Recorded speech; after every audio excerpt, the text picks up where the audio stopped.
महसूस हो और वो उसको स्कैर्ड यानी डरा हुआ या किसी तरह का भद्दापन महसूस नहीं करता, ऐसा तमाम टच गुड टच है।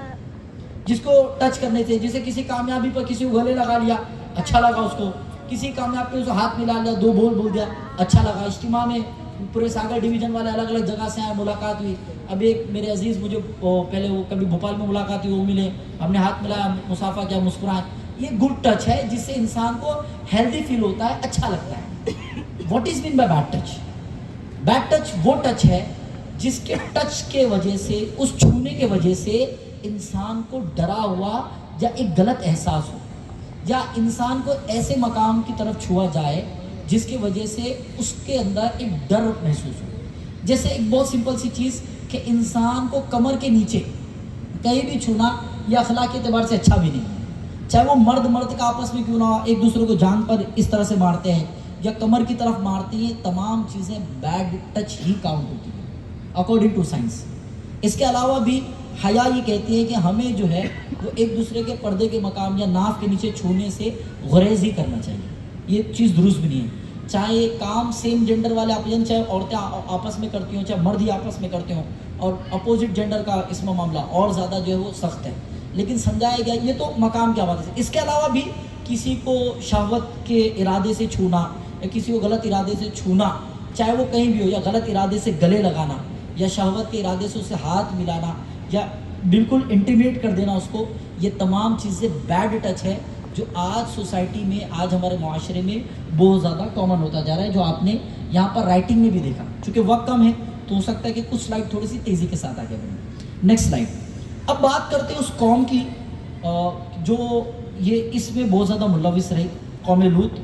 लेकिन उससे पहले समझते हैं इस चीज़ को कि क्यों हमारी सोसाइटी में गुनाह बहुत आसान हो जाते हैं, और हमको लगता है गुनाह थोड़ी है, तो नॉर्मल है। तो ये वो कुछ बातें हैं जिसकी वजह से गुनाह जो है आसान हो जाते हैं। उससे पहले अंग्रेजी का एक फ्रेज यहाँ मौजूद है, मैं फ्रेज आपको समझाने की कोशिश करता हूँ।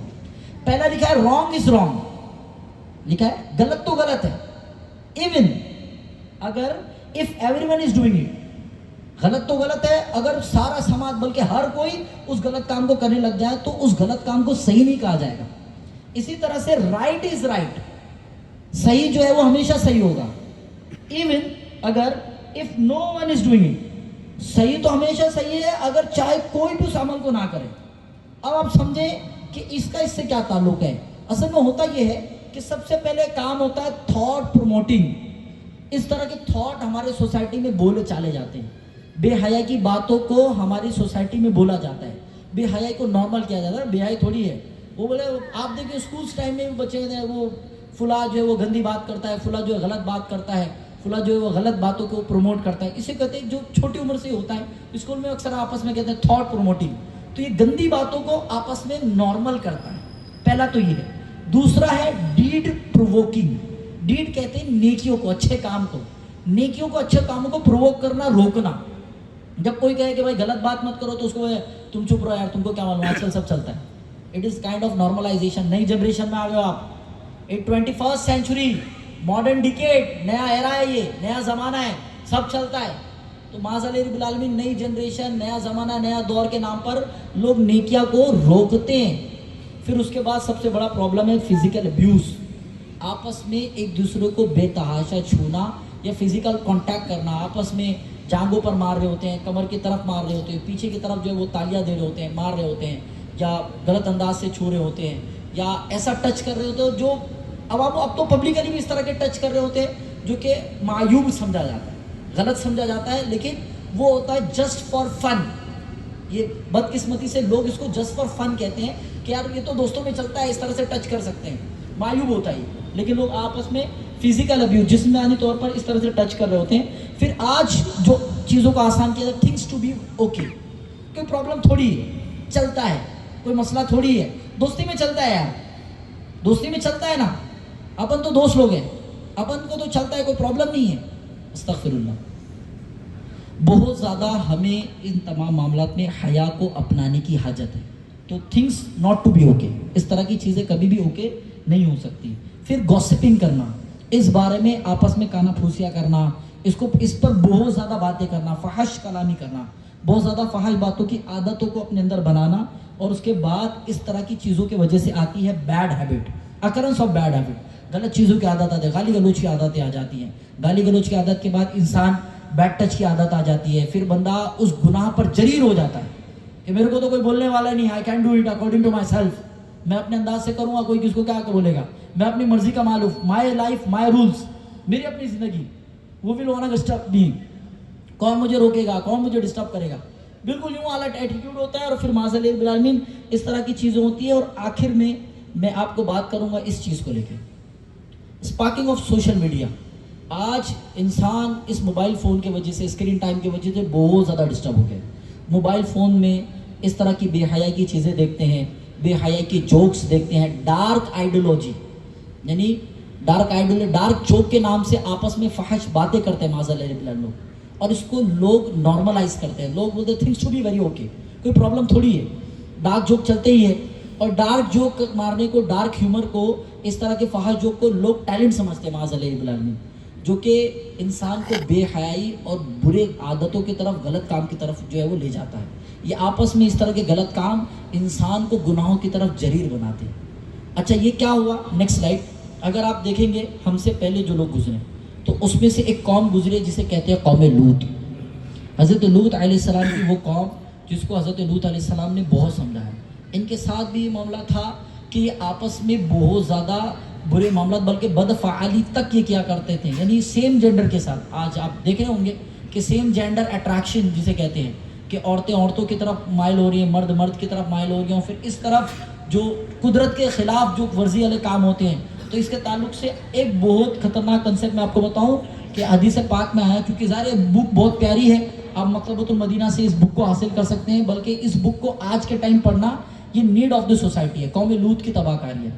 तो इसमें जो पहला ही टाइटल है कौम लूत का कब्रिस्तान, इसमें लिखा है एक बुजुर्ग रहमतुल्लाह अलैह ने कि ऐसा शख्स जो मेल टू मेल इंटरेक्शन, यानी सेम जेंडर अट्रैक्शन की तरफ बढ़े, यानी लिवातत के मामला की तरफ बढ़े या बैड टच की तरफ बढ़े, तो ऐसा शख्स जब अगर तौबा किए बगैर मर जाए तो वो जो है वो कौम लूत के कब्रिस्तान में मुंतकिल कर दिया जाता है, और क़यामत के रोज़ कौम लूत के साथ उसे उठाया जाएगा और कौम लूत वाला अज़ाब भी उनको दिया जाएगा।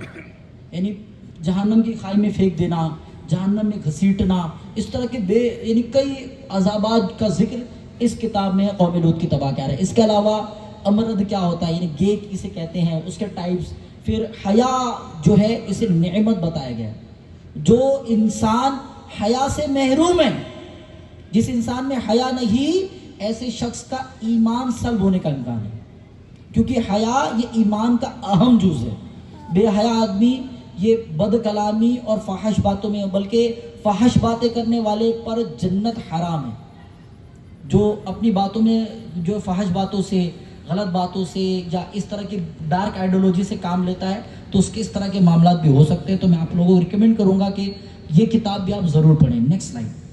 अब ये तो कौम लूत का एग्जाम्पल देना इसलिए ज़रूरत है कि हमसे पहले भी लोग इस तरह के गुनाहों में पड़े। अब एक बात करते हैं, क्या वजह है कि एक समझदार पढ़ा लिखा आदमी भी जो इस तरह की बातें करते हैं। तो एक बात आप सुनते हैं नफ्स के बारे में, उस नफ्स का एक ताल्लुक आपके ब्रेन से भी है। ये कार्टूनिस्ट ने जो है वो ह्यूमन ब्रेन के हिस्से बताए। हमारे दिमाग के अलग अलग लोब है, फ्रंटल लोब है और इसी तरह से टेम्पोरल लोब है, ये इस तरह के अलग अलग लोब बने हुए। वैसे दिमाग को कहते हैं जिस्म का राजा। अगर दिमाग किसी का खराब हो जाए ना, जैसे एक आदमी जो बहुत पैसे वाला है लेकिन अगर उसका दिमाग सही नहीं है, तो ऐसे शख्स से इंसान दोस्ती रखते हुए भी कतराता है। अब समझें कि ये दिमाग किस तरह से इन सारी चीज़ों पे काम कर रहा है। तो दिमाग का ये जो पिछला मकाम है, जो पर्पल कलर का आपको दिख रहा है, इसे कहते हैं ऑसिपिटल लोब। दिमाग का ये पिछला मकाम है जिसमें बहुत सारी सलाहियतें होती है। आप देखते हैं, इसकी सलाहियत भी यही होती है। आप सुनते हैं, इसकी सलाहियत भी यही होती है। आप सूंघते हैं, इसकी सलाहियत भी यही होती है। इसी तरह से आपके समझकर रिएक्ट करने की, आपकी किसी चीज़ को समझने की सलाहियत भी इस तरह होती है। बल्कि इसके नीचे वाला जो पार्ट है सेरिब्रम से लेकर, यहाँ पर बहुत सारे सिनेप्सिस होते हैं। ये तमाम सिनेप्सिस ही इन तरह की वर्किंग को रखते हैं। जैसे मैं बहुत आसान करता हूँ, आप रास्ता क्रॉस करते हैं, तो जब रास्ता क्रॉस करते हैं तो आप कैलकुलेट करते हैं ना कि इतनी देर में मैं रास्ता पार कर जाऊंगा, गाड़ी इधर गुजर जाएगी, मैं रास्ते से गुजर जाऊंगा। ये जो आप कैलकुलेशन करते हैं, तमाम कैलकुलेशन इन्हीं तरह के हिस्सों में होता है, सेरिब्रम में होता है, ऑसिपिटल लोब में होता है। इसी तरह से हमारे जिस्म में अलग अलग हार्मोन होते हैं। हमारे जिस्म में बहुत सारे तरह के केमिकल होते हैं। एक दो केमिकल होते हैं हमारी शहावत के ताल्लुक से, जिसे हम कहते हैं लस्ट, शहावत। यानी इंसान के बालिग होने में टेस्टोस्टेरोन का बड़ा रोल होता है। इंसान जो बालिग होता है उसका एक वक्त गुजरता है, बॉडी में जो चेंजेस आते हैं, जिसमें जो चेंजेस होते हैं बालिग होने के बाद, मूंछ आना, दाढ़ी आना, ये तमाम चीज़ों का जो मामला होता है वो टेस्टोस्टेरोन पे होता है। इसी तरह से अट्रैक्शन यानी किसी की तरफ माइल होना, इसके लिए एक बहुत इंपॉर्टेंट हार्मोन है डोपामाइन। आगे भी है लेकिन बहुत दूर निकल जाएंगे, मुझे अपना मेन मौजूद। और एक होता है अटैचमेंट, किसी से जुड़ जाना, पीर साहब से जुड़ जाना, इसी तरह से अल्लाह के किसी नेक बंदे से अटैच हो जाना, आपस में दोस्तियां मजबूत होना, तो इसके लिए होता है ऑक्सीटोसिन, ये हार्मोन होते हैं। लेकिन इन तमाम हार्मोन में सबसे अजीब हार्मोन है डोपामाइन। क्यों ये हार्मोन अजीब है? ये इसको हैप्पी हार्मोन कहते हैं। ये जिस्म के यानी दिमाग के दरमियान से रिलीज होता है और इसका बड़ा रिएक्शन होता है इसी मकाम पर, ऑसिपिटल लोब पर। होता क्या है, जब इंसान किसी काम को करने का इरादा करता है तो ये जो डोपामाइन है ये निकलता है, सिक्रीट होता है, और जब वो काम इंसान कर जाता है तो ये सेटिस्फाई हो जाता है, मुतमईन हो जाता है। असल में नफ्स को मुतमईन करने का ये सारा काम डोपामाइन का है। जब इंसान ये इरादा करता है कि मैंने नशा करना है तो ये डोपामाइन सिक्रीट होता है।